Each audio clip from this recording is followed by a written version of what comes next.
everyone, welcome to the Maria Show. Today I'm going to be reviewing the fourth book in the School for Good and Evil series, Quest for Glory. As always, the timestamp for when I start talking about my thoughts on the book will be in the description and in the comment section. But first, I'm just going to give a quick overview of everything that happened in the book. So this book starts off 6 months after the events of the third book.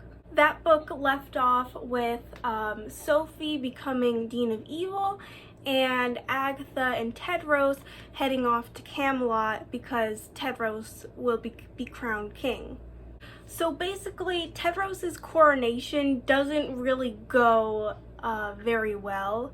Long story short, basically, his father, King Arthur, he had made this test to see if Tedros was worthy to be king. And basically all that test was for him to pull Excalibur from stone just like he once did.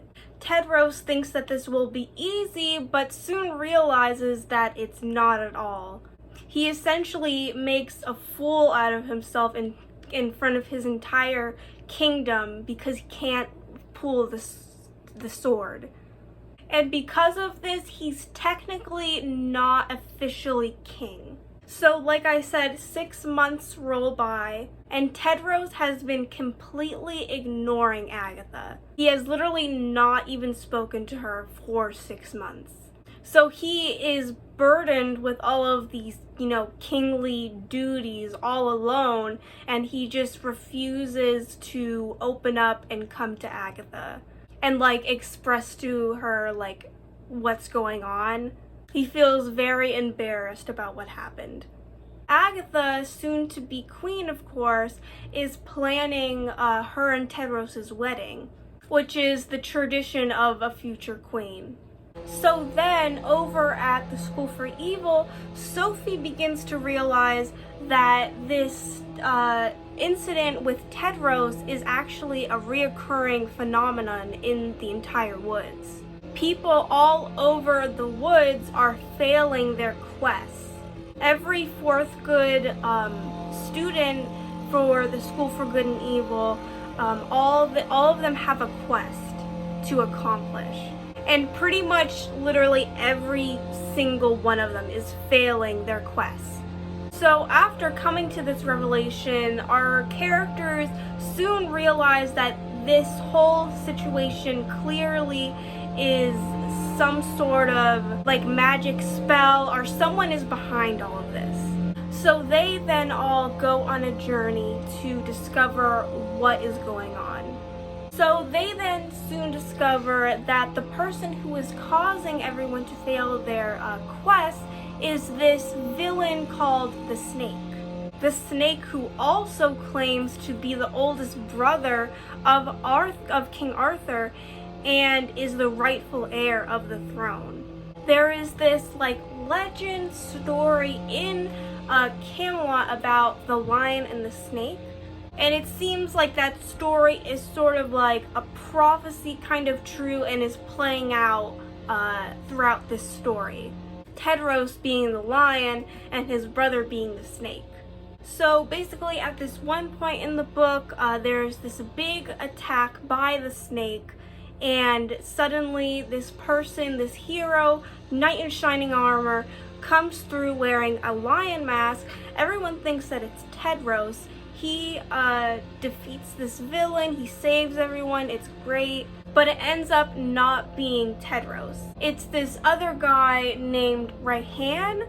I think that's how you pronounce his name. It could just be that his name is Ryan and it's just spelled weird, but I just call him Raihan. Correct me if I'm wrong with the pronunciation of that. So this dude literally shows up out of the blue, out of nowhere. There is literally no record of him in all of the woods. And he just overall just seems too good to be true. Raihan says that he wishes to be Tedros' knight and that he wants to serve the one true king.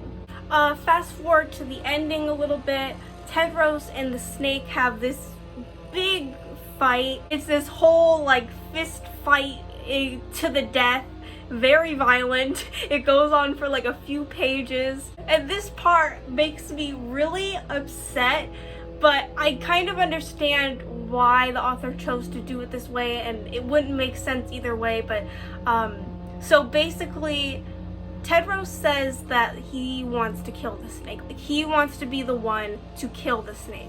And he's about to, but he is like really badly injured, and Agatha is really worried. So she orders Raihan to go and to kill him. And he does. Raihan, he just walks on in there, literally like nothing, puts his foot on his chest, snaps his neck. Just like that. I think it's the next day or something, they have this celebration where they show the whole kingdom. Look, like the snake is dead, they show his body. You know, everybody's cheering. And I think what follows next is up there with one of my favorite scenes in all of this series. Alongside with that scene that I loved from the first book where Sophie just like becomes full evil, and she does this screech with all like, and the ravens come in and crash all the windows.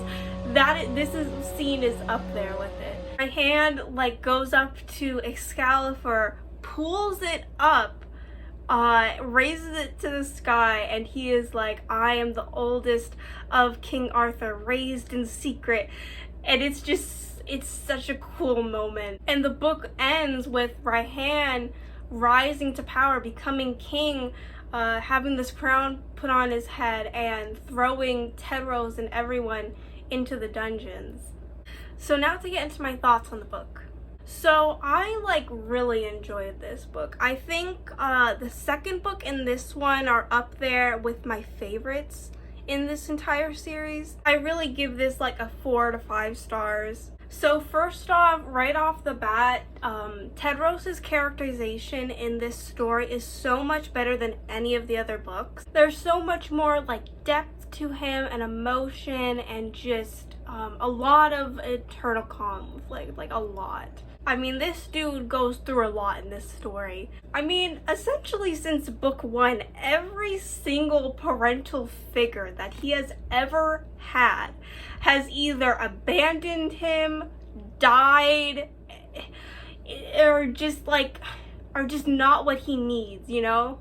So yeah, really liked his character in this book. Very well done. I really liked the suspense and mystery surrounding the snake and who his true identity is, and like everything leading up to that, up to the reveal. I still have so many questions about him, and I'm really excited to read the next book because I would really like to know more of Raihan's backstory and just more about him.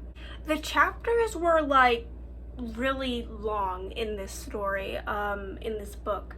There were like 8 to 12 chapters. Like, there were really long chapters, and I thought that I would have a problem with that, but honestly I didn't. I don't think I ever really had like a moment while reading this where like I was struggling to like continue reading or anything like that. I was very engaged. Everything, all the chapters seemed very like relevant. Like, there wasn't any of that like unnecessary stuff that I saw in the last few books. It was all very, you know, character building, plot advancement, mystery, and I really enjoyed it. I really liked Hort and Nicola together. I think it's Nicola, it might be Nicole, but I was just saying Nicola. I really liked their relationship together.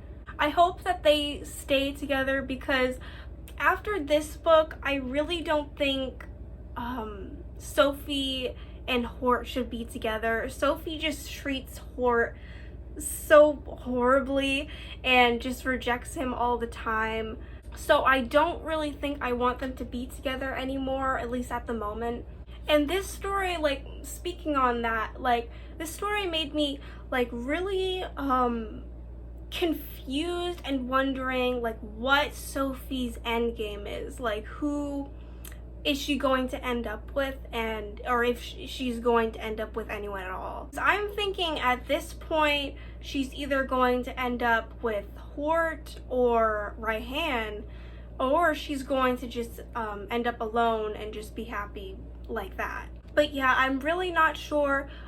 We did see that vision in the last book of Sophie and Hort's wedding. So like, was that the future? Is that what's going to happen? Are they gonna, you know, get married? Or was that actually like Rayhan in the vision and they just missaw? Or I really don't know at this point. The theme in this book, just like the other ones where they had, you know, good versus evil, boy versus girl, they had truth versus lies. It was kind of like, what's the truth, what's the lie, and like how that can be different depending on who's telling the story.